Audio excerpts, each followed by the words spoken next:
I told you I was going to get some new pens, and now I've branched out into petroglyphs.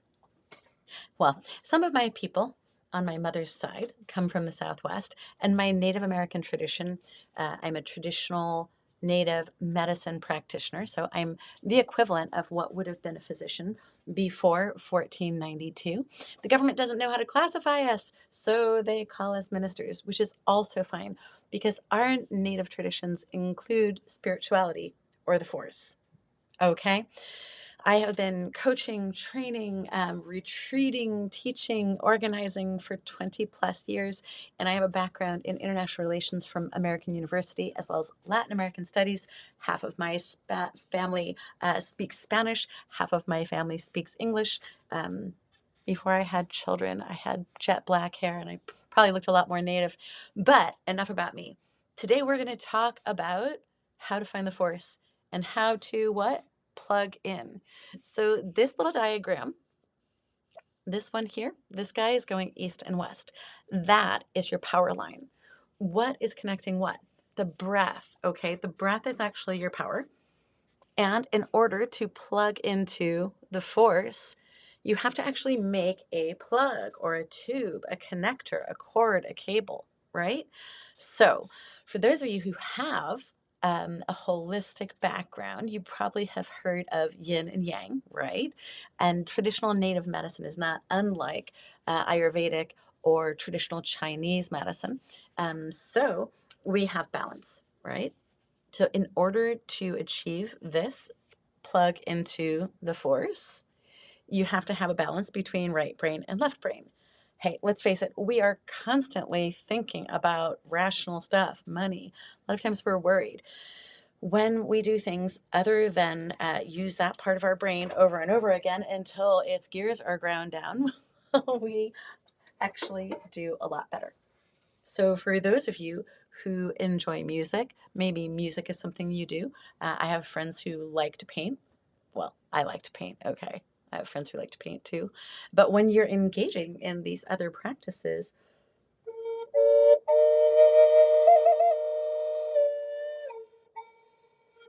then you are engaging a different part of the brain, which actually strengthens your ability to be more productive, more healthy, more happy. Okay. So, number one, you have to make that plug in order to plug into your power. And that plug, so to speak, that cable, that cord is something that you need to strengthen frequently. So let's talk a little bit about science. My proposition here is that each of us can make the world a better place by plugging into our personal power. You'll be more productive and you'll be productive in wildly unpredictable ways. I mean, wildly unpredictable.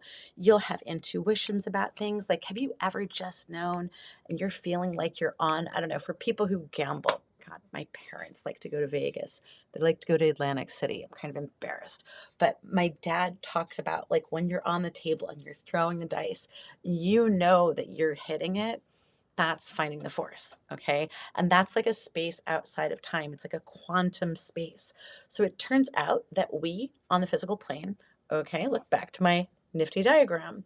Hey, natives on this continent were not like cave people. I mean, some of them were. Like, there were some really stinky tribes, I'm not gonna lie. But our tribe, for example, my grandmother was Western Band Cherokee, which means they walked the Trail of Tears from North Carolina out west. And they intersected with the Pueblos and with a bunch of natives from Mesoamerica, which is where my other great grandparent came from, was from native traditions like the one that I studied with. Really blessed to find that. But it wasn't because they were dumb that they didn't do what the Europeans did, which is to overpopulate, do things unsustainable, constantly be at war, have this kind of obsession with dominance, like the negative aspects of male instead of the positive aspects of male. But again, yes, we're at the end of the Kali Yuga. I'm going to talk about that too. The native tribes over here were well aware, at least the ones who built things like Chaco and Teotihuacan, were well aware of the precession of the equinoxes, these 52,000-year cycles, right? They were obsessed with it, actually. So if you look at any of our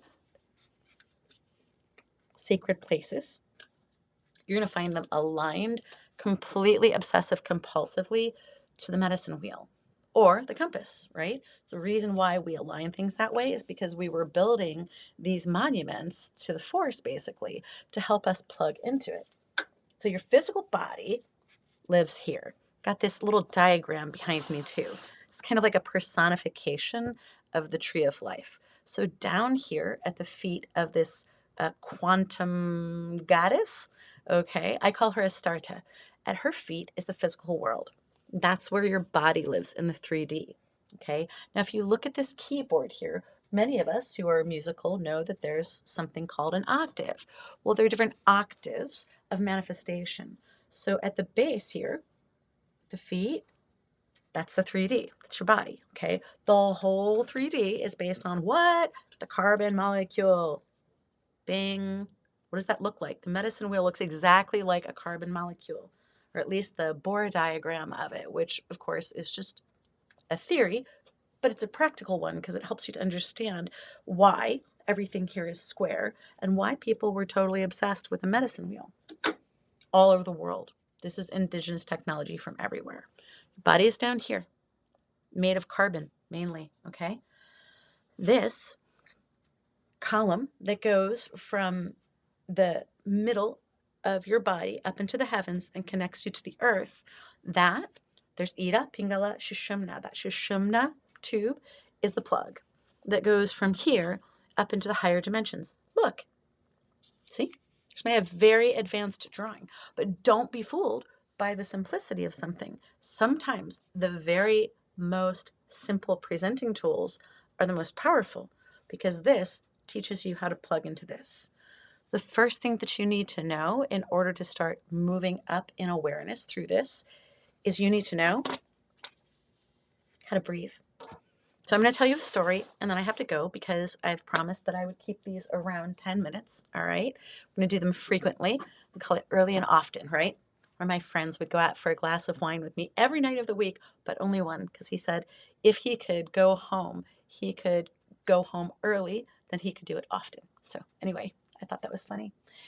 All right. So this story, when I was in college, I had an internship, okay? And it was with someone named Joe Trotto.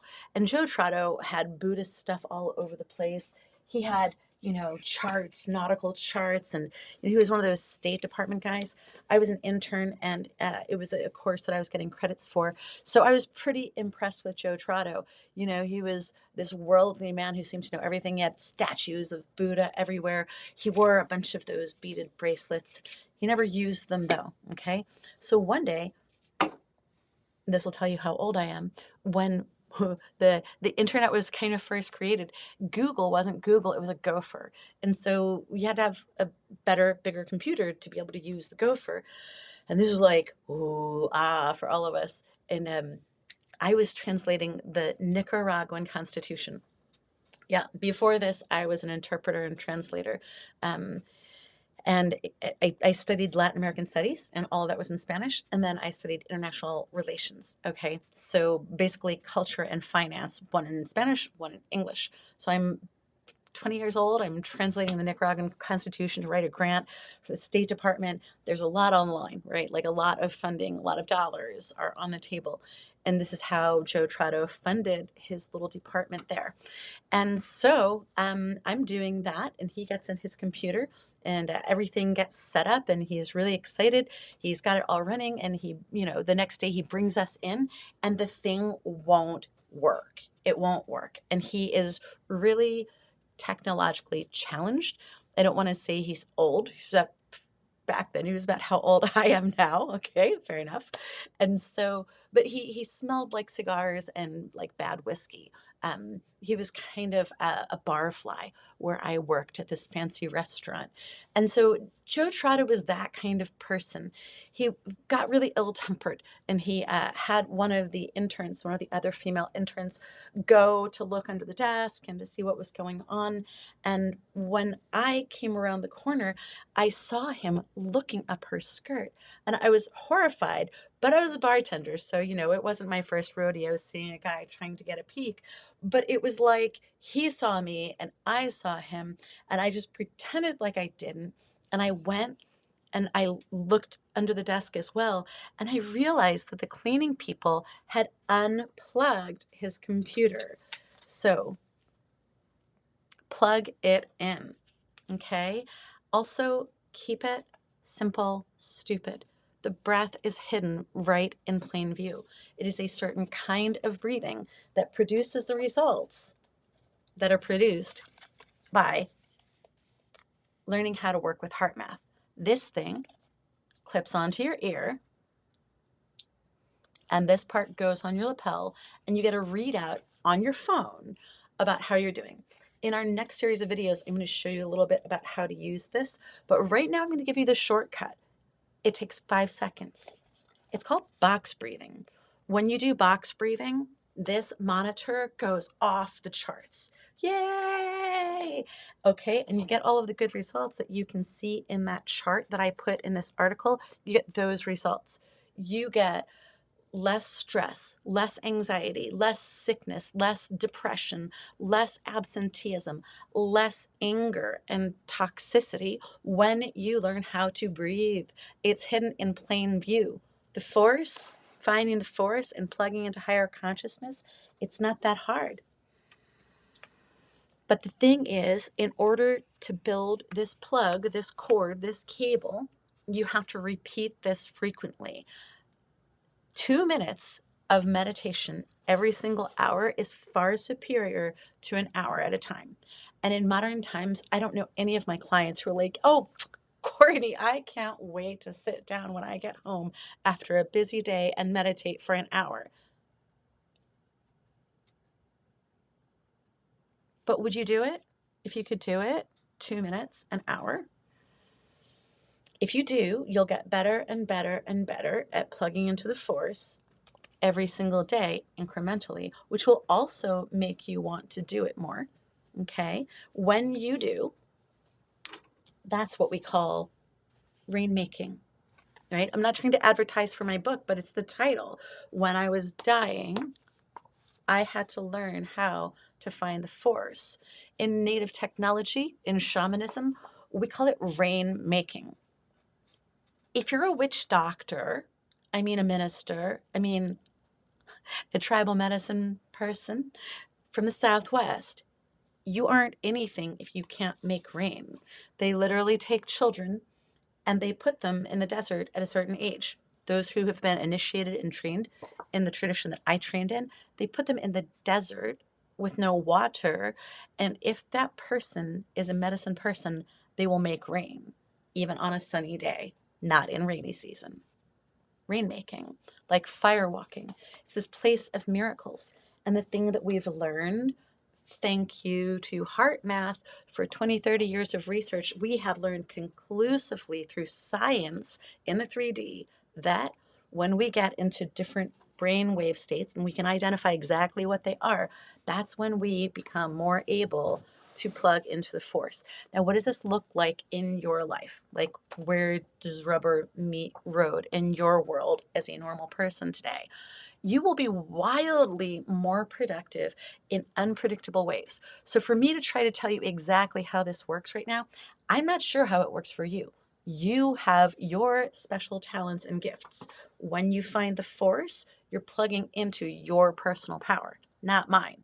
I mean, ultimately, the force is a field that we can all reach, okay? We can all move up in the layers of consciousness and these octaves that are finer and finer, but they're faster because light moves through the quantum field in infinitely different, unique ways based on you, your gifts, the celestial alignment, maybe whatever you ate for lunch. I don't know.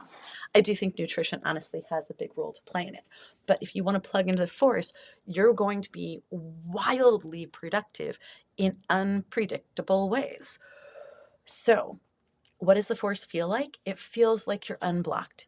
It feels like you could go and work for 10 hours at a time, but you won't because you're going to get so much done that you're going to have time for this or whatever it is that you love. You need to be doing it. Because why? Because the Ida Pingala Shushumna, okay? Just like on here, the central column is the only one that goes to the top. So if you're either left brain or right brain, you're not operating at full capacity. The endocrine system and all of the goodness in those chakras up and down, as you see here, that is held up by the other two columns of yin and yang. So you have to balance your rational right brain activity with left brain, and you have to do things that actually make you happy.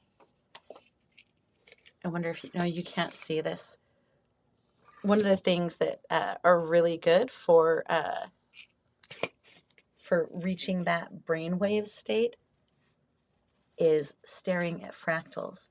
It's kind of like when your brain is doing nothing, is when it relaxes and this light comes in. Okay, I've gone way over 10 minutes. I apologize. I got excited. But if you would like to do a session with me, I would be thrilled to meet you. I have all of this technology from my ancestors, both in Europe and in Native America. I'm so excited to meet people on Long Island and in New York City. You can come out to the farmhouse, to our retreat center, and do a session with me by the fire. You can come to a group retreat, or you can bring me into your space and we can talk about all of this stuff. We can talk about finding the force, and we can also talk about a little bit more of the details. So look up box breathing. That's the period at the end of the sentence. If you want to find the force, this research has proven. Inhale to 4, hold for 4, exhale to 4, hold for 4. Do 8 of those puppies, and you're on your way to the force. Bye for now.